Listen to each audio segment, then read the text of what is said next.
November 2019, I ended up meeting a couple local AJC board members in Seattle, and they said you should have a conversation with the regional director. And I sit down with her and we're talking, and I'm sharing some of my frustrations about anti-Semitism that's become acceptable, especially at the local level.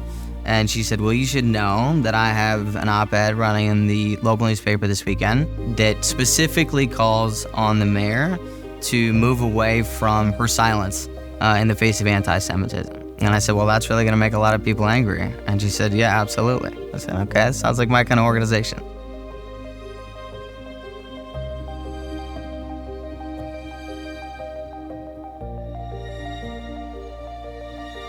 I have 2 young kids. They are the driver of everything I do. And the most visibly Jewish thing that they do is go to Hebrew school.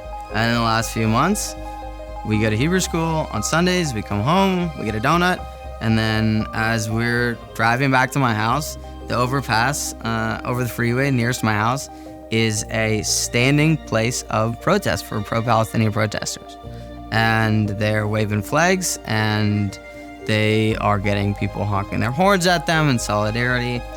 And my kids have started to recognize that, to ask questions, to not understand how that can be the response to a people trying to defend itself everywhere. And it has expressed itself in such a visceral fashion in my neighborhood, in my community. And my kids are now old enough to understand how challenging that is to their identity and how their Zionism should not be suppressed just because others seek to suppress it.